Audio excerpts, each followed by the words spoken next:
Di pesisir sungai terpanjang di Sumatera, kerajaan maritim terbesar pada masanya berada. Konon katanya, pada masa kejayaan mereka, armada lautnya memegang kunci gerbang perdagangan di Laut Malaka, menguasai sebagian wilayah Asia Tenggara. Kerajaan inilah yang juga menjadi pusat bagi para penuntut ilmu agama Buddha. Inilah dia, Kerajaan Sriwijaya. Bagaimana kisah mereka? Kekuatan apa yang mereka punya? Pada mulanya, hiduplah seorang raja yang berkuasa. Bersama 20.000 tentara, ia melakukan perjalanan suci, menyusuri sungai, dan membangun Sriwijaya bersama-sama. Ia membangun kerajaan dari selatan Sumatera, Jambi, dan mengembangkan sayap hingga ke semenanjung Malaysia. Di suatu masa, kekuatan mereka semakin jaya. Kapal-kapal berteknologi paling canggih pada masanya berhasil mereka ciptakan. Inilah cara mereka menguasai perdagangan rempah-rempah dunia sampai setengah abad lamanya. Namun, bumi berputar. Kejayaan mereka pun akhirnya memudar. Apa sebabnya? Seperti setir nahkoda yang terus berputar, kejayaan Sriwijaya ini perlahan memudar. Serangan kerajaan dari negeri seberang menjadi alasannya. Mereka bertahan, namun serangan selama 20 tahun lamanya memukul mundur pasukan mereka.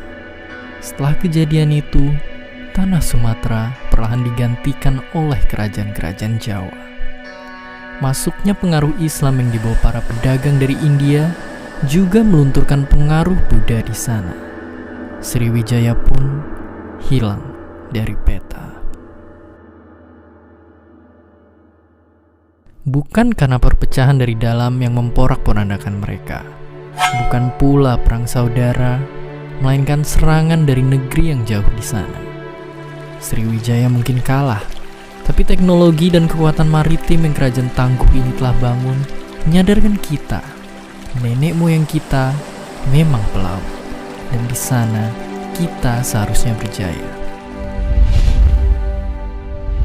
Jejak Sriwijaya barangkali sudah susah kita temukan. Namun samudra itu masih ada dan kita masih menjadi negara kepulauan terbesar di dunia. Luas perairan dan keindahan bahari dan kekayaan laut bisa mendorong Indonesia menjadi negara maritim terkuat. Perlahan, prestasi itu pun mulai kita capai. Namun Indonesia harus bekerja lebih dan lebih keras lagi untuk meraih kemenangan yang gemuruh. Layaknya arti nama dari Sriwijaya. Meski sudah menjadi sejarah, Sriwijaya berhasil menjadi simbol kebesaran awal Nusantara. Simbol bahwa negara kita memang kaya. Kita berdaulat dan merdeka di tanah, laut, dan udara.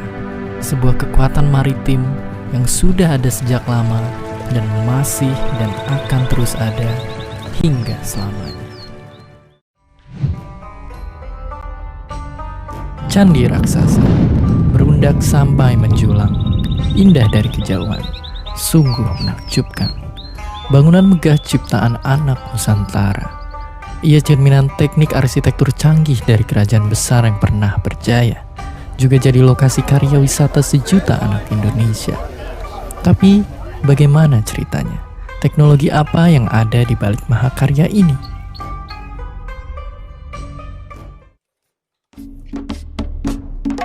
Bermula lebih dari 1000 tahun yang lalu, ketika seorang raja dari dinasti Sailendra mendirikan bangunan untuk tempat ibadah dan menunjukkan kemajuan bangsanya. Melalui teknologi yang mereka punya saat itu, ia mengajak rakyatnya yang dipimpin oleh seorang arsitek kerajaan untuk menggali batu-batu, memotong dan mengukirnya, menyusunnya satu persatu, merangkainya sedemikian rupa hingga tahan goncangan. Raja berganti raja, namun selama puluhan tahun mereka membangun stupa raksasa, arca dengan berbagai bentuk mudra, serta relief-relief penuh cerita. Semua bagian saling berkaitan, bercerita tentang raja-raja, nasihat tentang kehidupan, serta tentang alam semesta. Maka kalau di Mesir sana ada piramida yang hebat, Indonesia pun punya sesuatu yang tak kalah hebatnya, Borobudur. Namun, apakah benar peninggalan besar ini pernah terlupakan?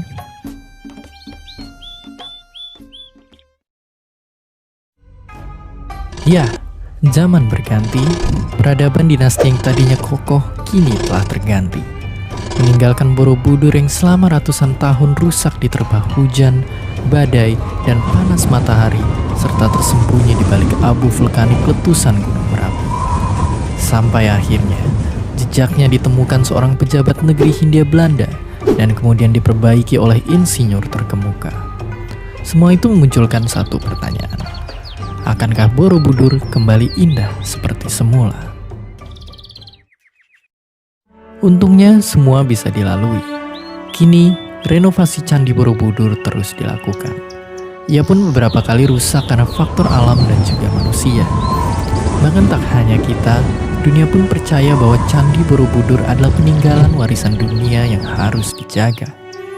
Tak hanya stupa dan arca yang dipoles sampai sempurna, kawasan di sekitar Candi Borobudur juga terus diperbaiki supaya bisa mendukung objek wisata yang ada di dekatnya.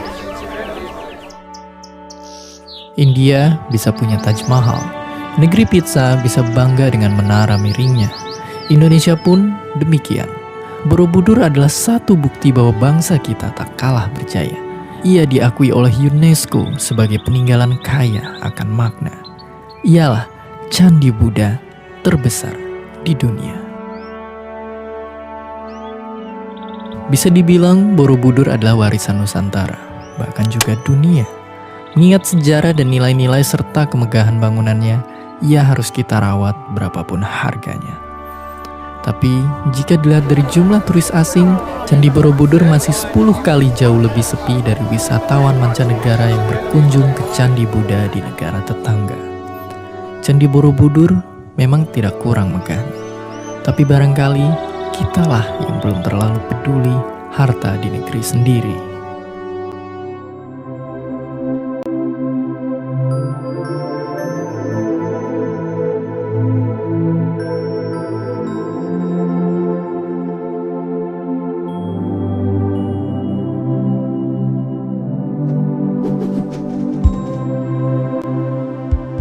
Indonesia memang luas, 17.000 pulau, ribuan spesies, ribuan jenis manusia, ribuan bahasa.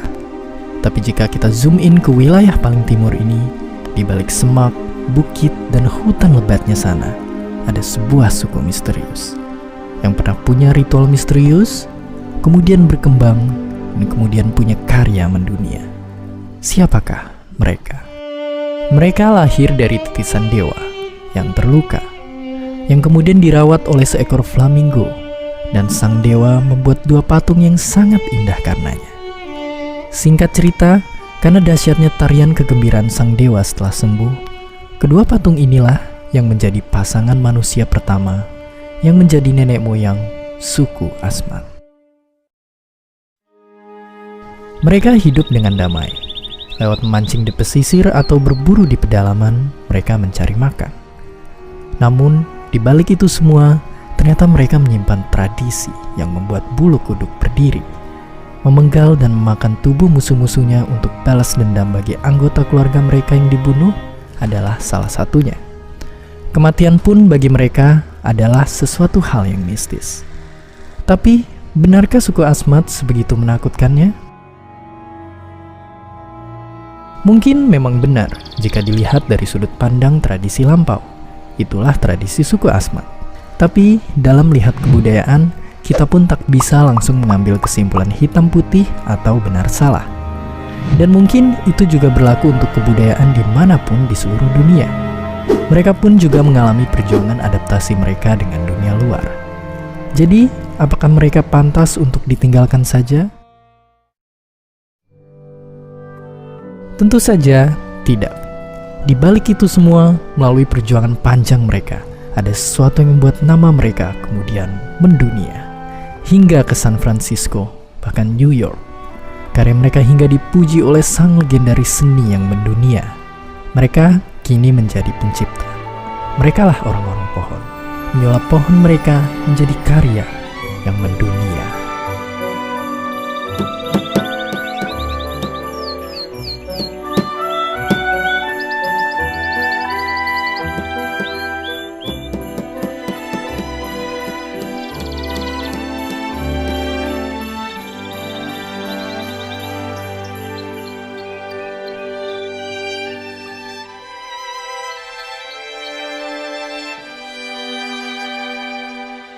Jika orang jauh-jauh pergi ke Papua untuk mencari harta karun, mungkin mereka tak salah.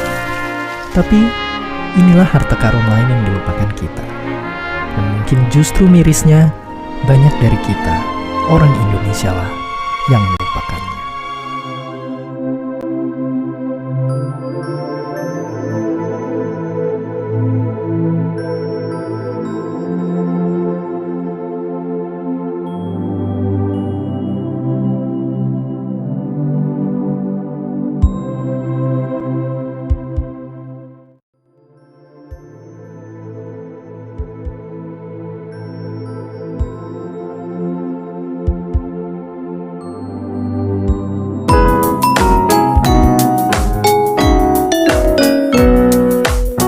Indonesia terdiri dari pulau-pulau beragam suku dan budayanya.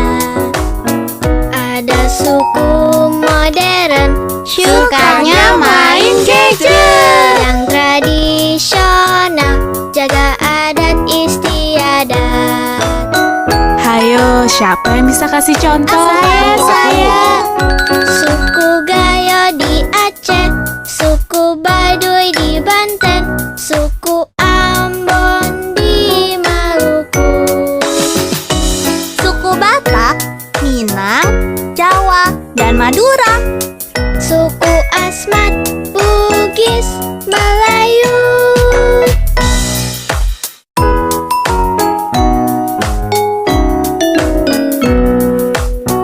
Tiap suku memiliki macam-macam budaya, baju, lagu, tarian, dan bahasa. Rumah adat, alat musik, senjata tradisional, makanan khas, dan juga legenda. Kita mulai dari bajunya yuk. Kebaya dari Jawa, dari Sunda juga ada. Kalau ulos dari Sumatera. Bahasa daerahnya juga banyak sekali. Bahasa Jawa, Batak, Sunda, Bali. Mana di mana anak kambing saya, Masak sabigi di hurung bari-bari. rasa sayangnya. Kalau dicium, merahlah pipinya. Saweram. Ada kebudayaan apa lagi ya di Indonesia? Kita lihat dari tariannya dulu yuk. Ada tari jaipong dari Jawa Barat dan tari serimpi dari Jawa Tengah. Ada juga alat musik daerah. Contohnya angklung dari Jawa Barat dan gamelan dari Jawa Tengah. Senjata tradisional yang terkenal ada golok dan keris. Ada juga rumah adat seperti rumah gadang dari Padang dan honai dari Papua. Pernah dengar maling kundang atau yuyu kakang? Itu contoh legenda Nusantara. Makanan khas daerah juga ada. Gudeg dari Jogja, rendang dari Padang, dan papeda dari Papua. Masih banyak sekali ragam budaya yang dimiliki bangsa kita. Yuk kita jaga sama-sama, karena aku, kamu, kita adalah Indonesia.